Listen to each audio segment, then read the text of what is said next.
When you go into digging, you first start by calling 811. 811 is a simple thing that we've had forever. Once you call them, they can walk you through the process. They'll ask you where you're going to be digging, what the address is, who you're digging for, what you're installing. All that's going to be part of the process, and they'll guide you through that process. There is an easier way to do it as well. There is an online system that they have, but you have to go through a class to use it. I'm going to invite all of you at one point to go through that class. Y'all are welcome to come in. We'll pay you to sit down and go through it. I just don't want to pay you an overtime to do it. That's all. So I want so if you guys decide that you want to take that little class where you can get online and set up a system to do it, I'm only partially sure they're still doing that. I had to do it, but it makes it a lot easier. Doing it online, going through the online form is a whole lot better than trying to do the call-ins. It does, and it releases us from some of the liabilities of it. So, at the very least, you can call me. I can set it up. You can call them yourself. You can set it up. But the first thing that you've got to do is mark white lines, a white dashed line. Wherever you're excavating, you're going to mark a white line. If you're just doing a single place, like let's just say we're just digging a single hole in one area, then you just mark right in that area what you're digging. But most of the time we're trenching. At that point, you're going to be marking a dashed white line wherever you're trenching. Once we get that trench marked, then they will send you and tell them what you're doing. They'll send you a list of who all they're calling, and they'll send them out there. You have 3 days after that before you can dig. At a bare minimum, it's 3 days. But here's the caveat to that. What they say is, they don't tell you 3 days. It's supposed to be 3 days. They don't tell you 3 days. They say once everybody has responded, then you can dig. But only once everybody has responded. And then the other little thing to be aware of is that it also says that if you have to, if anything is obviously not marked, you have to go back to them and ask them to mark it. So all that's real clear in the very, very basic rules. All right, so I covered everything pretty well. So the only other thing that I did not cover is how far do you have to stay away from the line? 3 feet. All right, I will tell you 3 feet. It's actually 18 inches. I will tell you 3 feet. The reason I'll tell you 3 feet is a lot of times when you drop a trencher and you're on a hill, you're gonna be going down at an angle anyway. So I'm gonna say 3 feet just to make sure that we stay outside that line. Here's a trick question. Do you have to call in if you're hand digging? Supposed to. Some states yes, and some states no. That's the reason it's a trick question. Georgia says mechanized digging. So technically in Georgia you don't have to. Yeah. Machine, brother. So technically you don't have to, but I have zero problem with you going ahead and doing it. Matter of fact, I have actually hit at my house. I have taken out my fiber with a shovel. You've done it twice? You did it twice. Oh, I did it No, twice? the Raiders did it once. Yeah. Still twice. What's everything that needs marked? What's that? Everything that needs marked? What do you mean? You said- Anywhere we're trenching. No, what are the items that need marked? Like, they gotta all mark, they gotta mark everything? Oh, yeah. So, actually, that brings me, I don't know if this is what you're asking, but it does bring me to a good thing. When they come to mark, you know what they mark? They mark their stuff. Anything that's public. If it's private, they don't mark it. So if you trench through somebody's sewer line, if you trench through somebody's light pole lines, that's on us. So what do we do in that case? Cover it up. Y'all got wire connectors? He said it. Jonathan said it. Private locates. Public utilities won't locate anything that doesn't belong to the You already public. privately located. So we're calling both?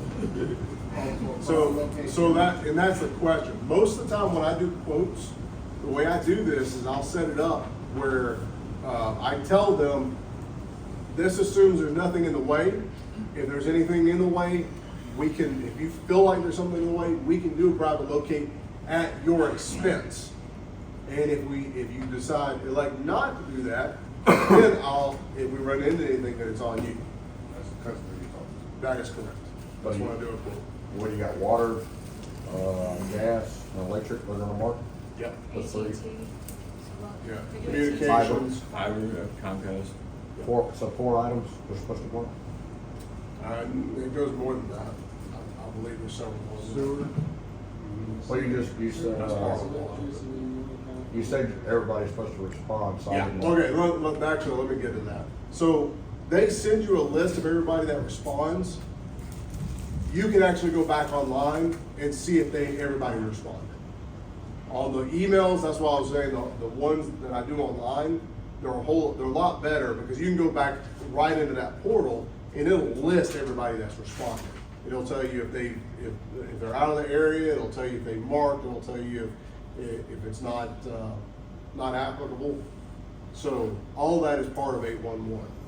And again, if you guys decide that y'all want to do something as part of, do the little class, I don't remember it taking long, a couple hours, I think. It is a good thing to have in your back pocket. How much does a private locate cost? Private locate costs usually around $500. It depends on how big the area is. Don't you have one of the, We do, but it doesn't locate everything. well, The private locate will Well, get, we have they'll get filtration. water, Yeah. we'll get everything.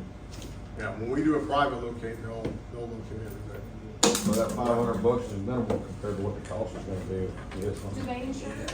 Yeah. Clarify when they go out there? So supposedly they do, I've never had to test that. I thought we did. What, do I we know, insure? I got that, no, they insure. Supposedly they do. I've never seen the It's private. kind of a gray area. I have called them where I did hit something before.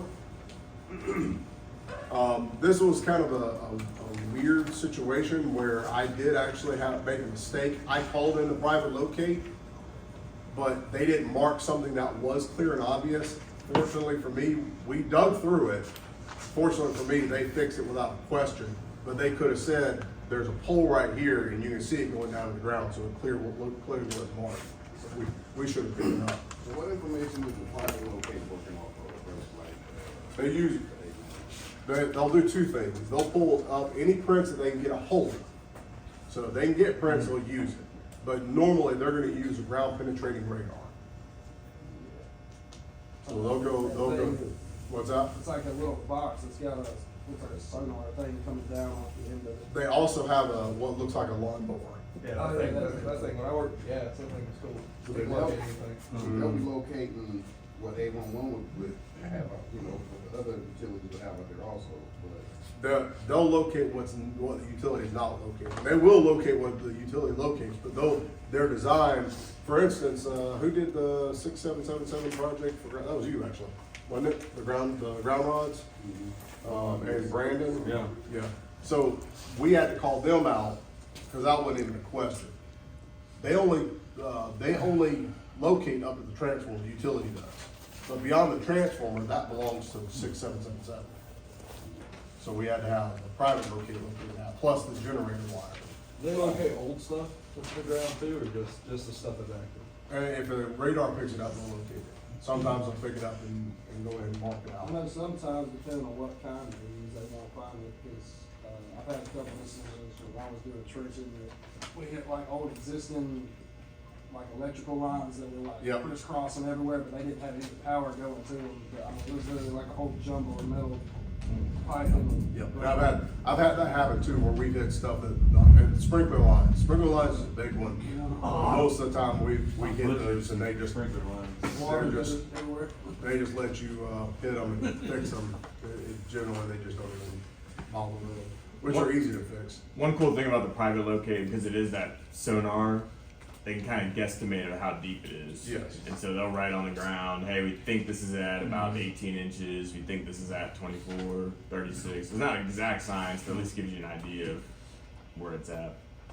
Yeah, at least you know if you're 6 inches below the ground or if it's 3 feet, so you can trench at least a little bit. If you're only going a few inches down, then you go across it. But anyway, so, relating to what I said, I need to stress a few things. What color line do we need to paint on the ground? White. White is critical. Because if you paint it red, or you paint it green, or you paint it orange, they're gonna think it's something else already. They're not looking at you as an excavation. So you need to make sure you mark it as white line. It used to be that it was somewhat optional. Now it's required. You have to mark it in white dash line. How far away from the lines do we have to stay? Yeah, so both answers are right. 18 inches is the requirement from them. It's not 18 inches from the mark, so let me be clear about that. That's another reason why I say 3 feet. It's actually 18 inches from the edge of whatever it is that you're digging on. So in other words, if they've only marked one line, but what they've marked is 3 foot wide, you still have to stay 18 inches outside of that. Most of the time, it's a single line. You'll see the power company will actually mark 3 lines, even if it's a single line. So make sure that you stay, again, let's just stay 3 foot away from it with the mechanized digging. All right? One horror story at one of the AP, the site guys hit the primary to the utility transformer. They hit it in June. It's still not fixed, and it's $50,000. Is that just the repair cost? You have no idea what the fines are? I don't know if they got fined. I just know that charging them $50,000 to fix it, and it's holding. Everyone could be done with that project, but it's holding up every trade on that project because we can't do anything until repairs that primary. All right, so we got the white lines, we got the tolerance zone that we've got to stay outside of. Is there any other questions about any of that? All right. The only other thing I was thinking about doing is getting you guys those cards that dictate what the color means what. I don't find it very useful because basically you've got to stay 3 foot away from everything. You don't want to hit anything that they mark. What do you do if you do hit something that either has or hasn't been marked? Call 811. Yeah, you at any point you call them and you give them the dig number, whether you hit it because if you hit it and it was marked, or you hit it and it wasn't marked, you still call the same number and you report it. When I reported that one that I hit, even though it wasn't marked, they came out and fixed it with no problems. So I'm not concerned about that. I recall Jonathan hit something that was unmarked up in Norcross. I called them, they came out and looked at it and said it was not a problem. If you don't report it, in any case, there's fines associated with that.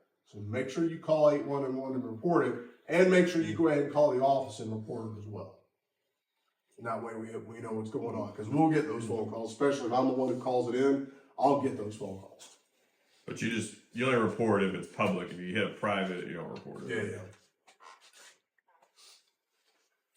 I mean, you can, they'll come out and look at it, but they don't do anything about it. All right, Wait. So if we hit a private, then what's the course of action work like that?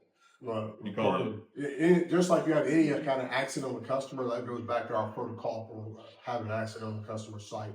Report to the customer, report to the office. How do you determine? If you can't determine, that's why I was saying that you can call 811 if you don't know. And there's no problem with that. There's no reason not to call them. It's all without cost. So they come out and they determine that if you hit it and it's marked, obviously it's theirs. If you hit it and it's unmarked, it could be theirs or not theirs, but if you report it, there's no problem either way.